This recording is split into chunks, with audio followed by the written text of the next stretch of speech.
Keith Wood is here. Keith, good morning to you. Good morning, gents. How are you?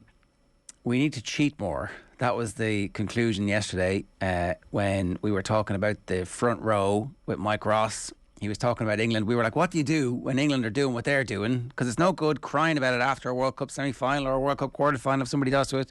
And he plainly says, well, I'd like us to cheat a bit more. Yeah, I can't really. It's not exactly one of the virtues of the game that we would extol too often, but I couldn't help but agree with him. It's funny, I was looking at it and I could see Furlong complaining, and I don't think you can criticise Genge for a strategy that worked very well. There was a tiny little bit of a push after the engagement, but it was also the crab on the outside. And actually, if you could see a little bit on the overhead, Jamie George is an incredibly butty hooker, and he was just going directly across and down on top of the right shoulder of Sheehan and putting a huge amount of pressure through there. And to be honest, Sheehan hasn't played a huge amount of rugby, so this is a fairly steep learning curve for him. But I think Furlong should have loosened his bind a lot and pretty much put his arse out and drive in, or else let Genge go and let him go and walk around the outside, because we were suckered consistently. I mean, the first scrum was brilliant, but after that, we were suckered in nearly every scrum. So, a couple of things, right? The technicalities of what you're talking about are fairly obvious. Is there anything else you can do as a captain in the past to influence the referee to like just break the pattern of vision that the referee has, where he's saying, no, you're getting killed, stop complaining? That in his head, maybe he knows what he's talking about, maybe he doesn't know what he's talking about, maybe he's an expert on it and has just decided that, well, all's fair in love. I don't know. But what can you do to influence the outcome when it's going against you like that, apart from the change in the technicalities? Is there anything you can verbalise to say, hang on a second, this is nonsense? Well, in fairness to Renal, I think he's a very good ref. I thought he reffed pretty well. At scrum time, I think he was suckered as much as we were. But yes, you do have a conversation with it, but it can't be constant, because that just drives the referee mad. And to be honest, the ref didn't have a huge amount of interest in having a conversation about it. The one time he did take the two props out, what he actually explained was exactly right. But a lot of the French refs will give it to the team that's going forward. That's just part and parcel of the way it's reffed in France an awful lot. So, in my belief, I think you have to take things into your own hands. So you either collapse some of the scrums, you either, as I said, loosen the bind, and that means there's an awful lot that's required for that. But in terms of getting the referee to change his mind with it, you have to paint a different picture, and the same picture was being painted for the whole game. So Dan Sheehan's a really big hooker. Sometimes you just need to leave the tight head alone, and his right shoulder is very high. If it's very high and you have a smaller hooker against you, that can put you under huge pressure. And once there's any bit of movement on the tight head side, you can just be shunted out of position very quickly. And that's what it seemed to happen to me. And look, I would know 90% of what happens in the front row, and you're still trying to guess it. Now, I was at the game and I couldn't quite see it, but I went through it again yesterday. And but I felt there was a tiny crab, and I'd have said to Furlong, it's you're the senior guy, you take over. And if that means you go in to blitz, to absolutely blitz them and push them back, that's maybe the only way you can change that view for the referee, that if you attack them, let Genge go on the outside. But it's much easier said than done. And was that also harder to do without James Ryan? Or, I mean, should they still have been able to do that with Henderson packing down? Because it's not like Henderson's small. We seemed totally off balance on the right-hand side of the scrum. So whether that was the change of James Ryan coming or going off or whatever, I don't know. But I do know that we haven't seen that much of that being got away with in international rugby. And like that is that crabbing is one of the issues that can happen when you don't get a good hit in the scrum, and there's no hits allowed anymore. So I'm surprised it's taken this long for that to happen. You were saying you were there, Keith, and then you watched it back, and it's only, I suppose, on rewatch when you start to appreciate these things. I assume as a player it's hard to spot them as well when you're right in the middle of it. So is it down to the coaching staff to get a message out there when they start to see these trends emerge early in a game? No, front row have to sort that out for themselves. Yeah. And can you feel it, or clearly you're saying that you have to... Well, look, I can give the view that Dan Sheehan would have been inside there. I think we mentioned this a few weeks ago about big hookers, but sometimes you need to get yourself locked into a position where you can't be lifted. And that means loosening your bind with your right hand, which is counterintuitive because everybody talks about the tightness in the front row. And you drop your right shoulder down as low as you can and get yourself into a good position. It becomes very hard to be lifted up and walked around. And so once you're in a bad position at the start, that makes it very hard. But for me, it's furlongs to do and deal with, you know. And don't you know, you could see it on his face, but don't you know it when he woke up on Sunday morning and Monday, his pride would have been fairly heavily battered after that. And he is one of the top proponents of tight heads in the world. So I'd expect him to come back with an awful lot smarter version come the weekend. But again, we haven't seen as much of it as of late because there is no hit. Yeah. And I do think it could be a little bit as a coaching reaction to the handbrake that was put on for the scrum at the start of the season. Well, one thing that struck me was, Irish rugby got scarred by the poor performance of Tom Court, who I have a lot of sympathy for, and who years afterwards spoke about not being prepared for it and kind of being in the wrong position at a game in Twickenham, and it kind of set off an Operation Prop where, we're beginning to see the fruits of it a decade later. This isn't the same scenario here at all, really. What we're saying is that this group will actually be able to learn, and it's great to be doing it from a situation where we've won a match double scores. It's not ideal that this has happened, but it's great that it's happened now, as opposed to, as I said earlier, in a World Cup quarter-final or semi-final, and afterwards we're out. Yeah, look, I couldn't agree with you more. I thought it was a fantastic game of rugby. I've been a little bit taken aback by some of the criticism that's been in there to get the win, and the 4 tries in Twickenham is pretty phenomenal. And I know they're down to 14 players, but I thought England tried. I thought England played brilliantly. I thought some of their players were truly phenomenal.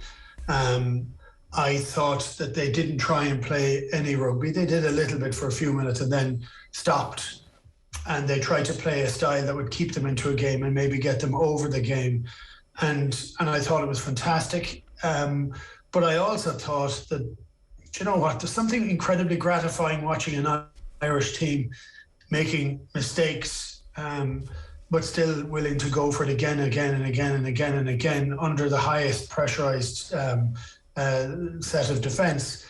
And the fact that Ireland continue to play like that and offload and wrap around and have runners in as much places, and it was by no means perfect. There were an awful lot of mistakes. Some of them were, but I would have said the decision making was right. I just think the technique was wrong. Some of the passing, a lot of the passing was behind, which was poor. Some of the passing was end over end, which is hard to catch. Some of the penalties that were given away were downright stupid. But if you ignore those, the style of playing and running it had England out on their feet in the last 10 minutes. And we thought when the bench came on, they came on fresh and came on with a guide from the coach to say, box kick it, get into the right position, slow it down in our half, speed it up in their half. That's exactly what happened, and the results turned out to be fantastic. It would be great to see what would have happened if it had been 15, but we don't get that. Like, it feels like the commitment to the game plan is absolute, and under the pressure when it got to 15-all and the England rugby team are channeling their inner John Millans and ripping their jerseys and shouting and celebrating the free kicks, it's like it was amazing. Like that atmosphere was incredible, and for us to just continue doing the new game plan and then be the new Ireland. That must be the most gratifying thing for the coaching ticket and for the players then to have confidence. So, like, it's not just that we beat 14 men, it's that we actually went through a bit of fire in the middle of it and came out the right side as we should have done.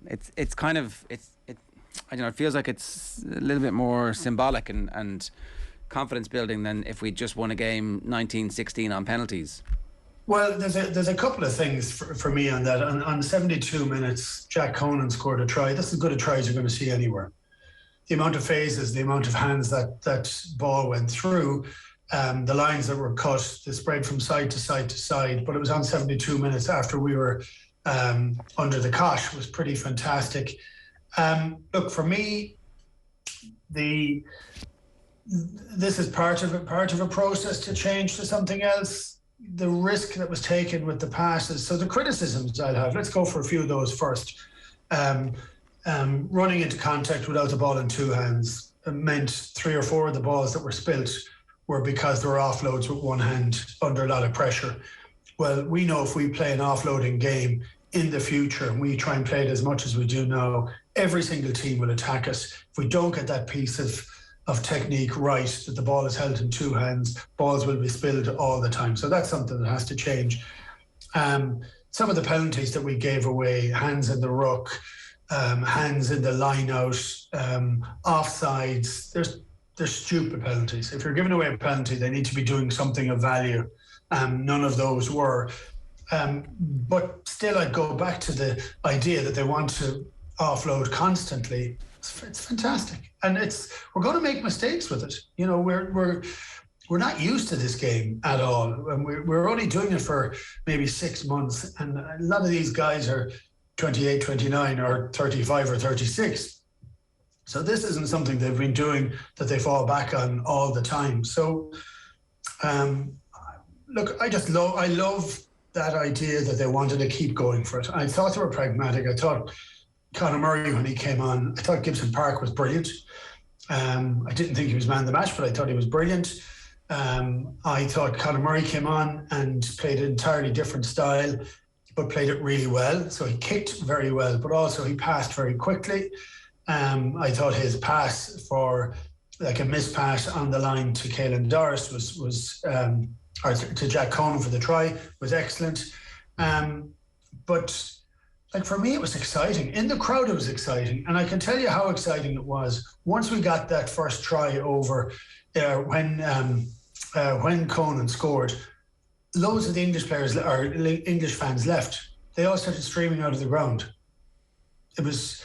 They'd had their chance, they knew it was gone, and it was quite an unusual atmosphere with people walking out of the ground, streaming out of the ground at 72 minutes.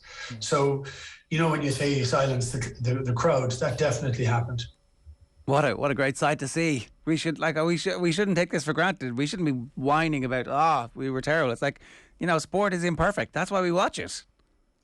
Well, it was. Look, it is imperfect. I mean, but I have to tell you, it's a great game, and the atmosphere in the ground was really, really interesting because, like, from the start, okay, you had people complaining about the red card, but it was a straight red card. It's a stupid tackle. I mean, how often do we have to talk about that? I mean, I remember having an argument a long time ago with Joe Schmidt over it, and he always liked that tackle because it led to that turnover, that choke tackle that we used to have. But the way the laws are reffed now is you just can't do it. So any coach that's saying tackle in a stand-up position is wrong. Any player who thinks that he's okay is wrong. And the referee got it exactly right. He said it was a stand-up tackle and he runs the risk of making head contact. That's it in a nutshell, you know, and intent has nothing to do with anything. Because we're trying to get rid of this out of the game. And I can tell you, for anybody who says the game is getting soft, I'd say there isn't a body there that isn't black and blue after that game. It was an extraordinary game of rugby. But the crowd reacted very negatively to that.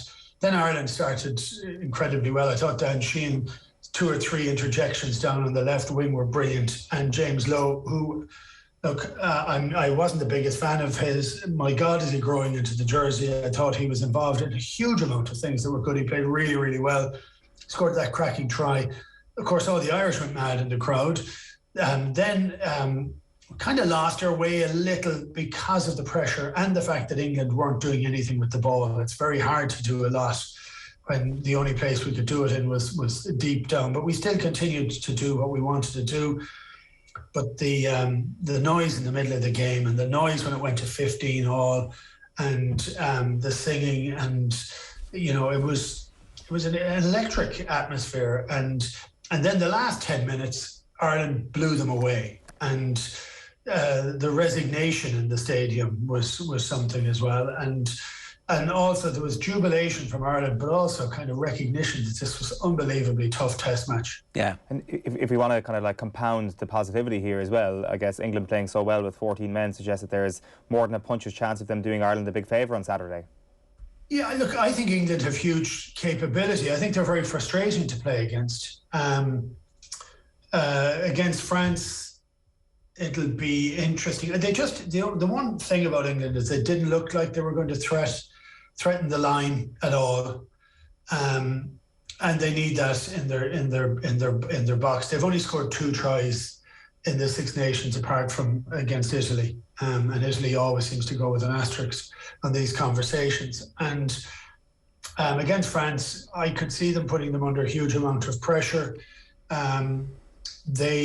I think they got an awful lot out of the victory. Out of the defeat. I'm not sure that I would agree with. Well, I'm not sure that I agree with Eddie Jones pretty much any of the time. But look, he's trying to find something to hang his hat on for it. But I do think they have a capability, and I also think France, and this is a young French team, will not quite know how to deal with an English team. England's backs are to the wall. If they lose this, do they come 5th for a second year in the trot? That's a pretty horrendous place for them. And I think it's going to be a cracking game. I think they have the ability by not playing. See, if you make a mistake against France, they exploit it. England aren't making a huge amount of mistakes and made very few at the weekend. But they did run out of steam at the end, and whether that's down just to 14 men or not, we don't know. Is there anything that would worry you about Scotland from an Ireland perspective? There's plenty that worries me about Scotland. Scotland have an ability to spark. This is probably their biggest game because of having failed at a couple of spots earlier on this year. They'll put everything into this game. Scotland are messy. I mean, it's interesting to watch them. They're messy. They're not. They don't seem to play coherently. They don't play from one week to the next. My big fear for this would be any level of taking things for granted, because I think like Scotland have the ability to sparkle and get everything really right, and if it sticks, you can be put under pressure. But look, I'd still expect Ireland to win. All right, Keith, great to have you with us. Enjoy the game of the weekend. Thanks. Cheers, gents. Did you watch the Ireland-England? No, I didn't. Couldn't say it. No, I wasn't. I was out. But yeah, interesting. Listen, I've read a lot about the game. Yeah, it was interesting how it panned out in terms of the early sending. I've just liked the fact, Keith alluded to it there, in terms of how the teams are looking to play. Got a bit of a sense of that watching them over a few games. Different style of play to what we've been used to under Smith. You lads know better than me, and yeah, it was good to hear them say that in that kind of pressurised environment when things, you got that talk about Manchester United last night, second half, things not kind of going your way, that bit of panic kind of setting in. It's a natural thing. I've got a huge amount of confidence in terms of what you're actually doing with the ball. It all goes a little bit pear shaped, but obviously Ireland stuck to the game plan, had confidence in it. Yeah. And kind of trusted in it. They went back to get them over the line. Yeah. Now you could argue 15 men would have been a bit different, but they did what they had. So that was probably the most impressive thing. I mean, can England deal with? England looks at physically. This big thing about the French, like physicality, isn't it? In terms of the advantage they have, looks to me as if the English can actually deal with that.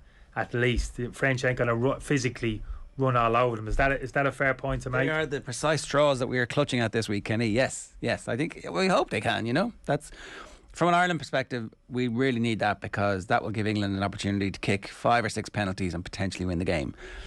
That's the only way you can see that happening. France also have Yeah, but that could easily happen, and obviously the But pressure. France also the have pressure creativity as well as physicality. They do Sure. have really. No, I understand that. So that's the fear. It's beyond the bounds, isn't it? It's not beyond the bounds. England could go there. At least watch the first half.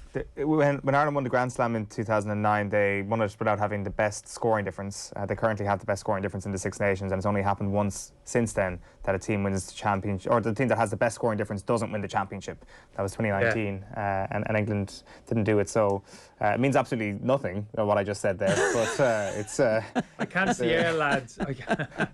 I can't see our lads buckling at the Aviva. You know, sometimes the home, the pressure, not playing in front there. No. They seem to respond to that. The rugby lads just seem to kind of thrive off that, feed off it, don't they? Well, I mean, Actually elevates their game. We did blow a game against Scotland for a Triple Crown. What year was that? Was that 2011? When was that? I would have said 13. It was the end. You're searching there a little bit, ain't you? The end of the kidney era. 10 years. It was in Croke Park. It was the last game in Croke Park. Yeah, sorry. Yeah. They were going to give Croke Park the send off it deserved, and then they had this damn squib of a performance. Is that Finn Russell playing? He will be this weekend. Yeah, he'd be a woody. I've got to do the competition here at 8:40 this morning. Today on OTB, across all our channels, we have 2 pairs of tickets to give away to the sold-out Ireland-Scotland game in the Aviva Stadium on Saturday afternoon. But we need you to get onto TikTok to do this. It's all thanks to Aldi, official fresh food partner to Irish Rugby, who this month launched Play With Your Food with the IRFU. New research by Aldi has shown that over 40% of Irish kids don't eat fruit and veg every day. Play With Your Food encourages kids to think differently about how they consume fruit and veg. To enter, to be with a chance of winning the pair of tickets to Ireland Scotland, you have to do the following. Follow OTB on TikTok. That's @off_the_ball. That's our handle. And leave a comment with our code word. Just make sure you include the code word Finn Russell. You've got to be following us, because otherwise we can't DM you to let you know you've won the tickets. So let's bring in the papers.